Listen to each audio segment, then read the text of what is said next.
J'en parle avec des copains tout récemment et ils m'ont crié dessus.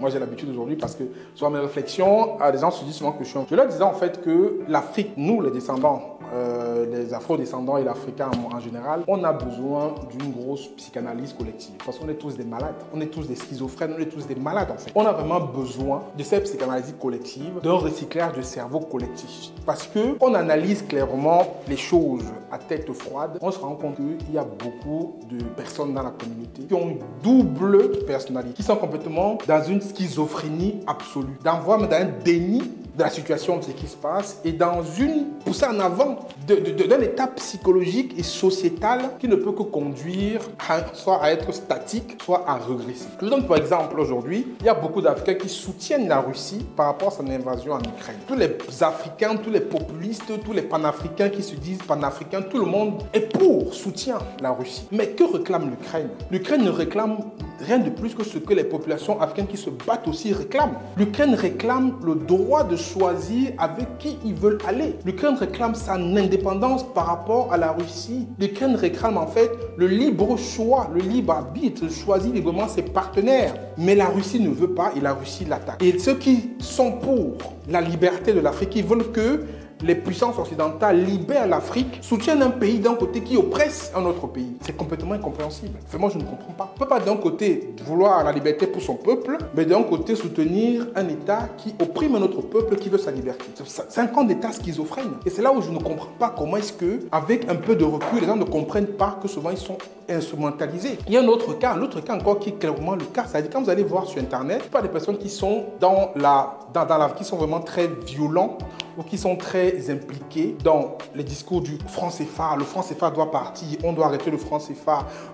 Qu'ils ont des histoires, ils ne vivent même pas sur place. C'est-à-dire que la plupart des personnes, ils sont au chaud, que ce soit en Suisse, en France, en Belgique et tout ça en Allemagne. Ils ont leur revenu garanti en euros ou en dollars canadiens, dollars européens, peu importe, dollars, américains. Ils sont chez eux au chaud, mais ce sont les premiers qui vont aller vomir sur un système qu'ils ne comprennent même pas. Mais si on dit à ces personnes-là d'être payées avec une monnaie locale qui va être produite à la place du franc CFA qu'ils combattent, personne ne va accepter. Personne n'acceptera.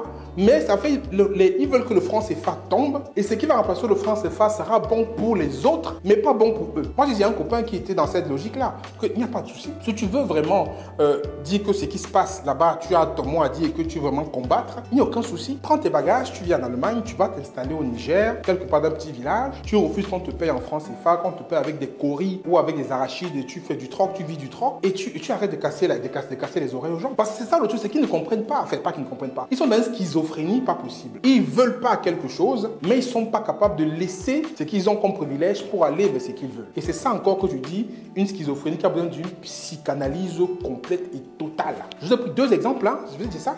Et les gens se reconnaîtront. Ils sont nombreux ici en Europe, que même en Amérique, que même si on leur donne n'importe quoi, ils ne pourront pas aller s'installer au Burkina Faso, ni aller s'installer au Mali, ni s'installer au Niger, ni s'installer même au Cameroun, j'en sais rien. Mais c'est ceux qui seront sur Internet tout le temps à insulter les dirigeants qui sont là-bas, à dire que la France est le problème, à dire que le franc CFA c'est le problème, à dire que tout...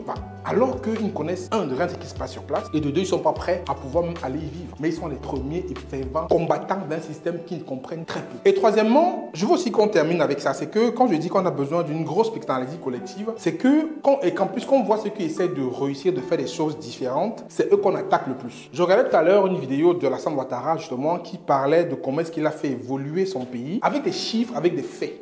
Mais quand vous allez présenter ça à ceux qui combattent l'évolution de la Côte d'Ivoire, ils vont vous dire que les chiffres et les faits qu'il avance, c'est les faits qui ont été calculés par rapport aux normes que l'Occident a imposées. Ils vont contester ces chiffres-là. Mais quand vous allez donner des chiffres qui vont dans leur sens, avec les mêmes normes et règles de calcul, ils vont les valider. C'est ça qui dit qu'on est des malades. En fait, ils valident des choses par rapport à leurs intérêts.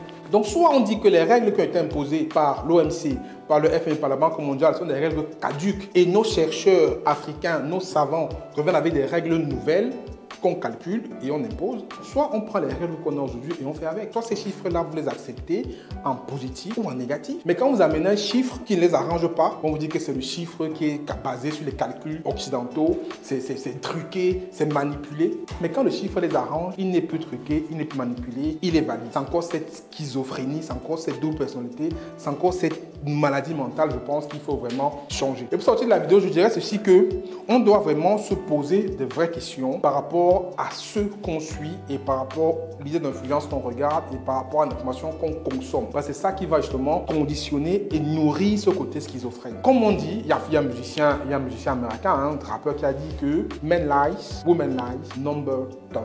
Donc, pensez à faire vos propres recherches. N'écoutez pas les gens sur Internet avec ce qui se dit tout le temps.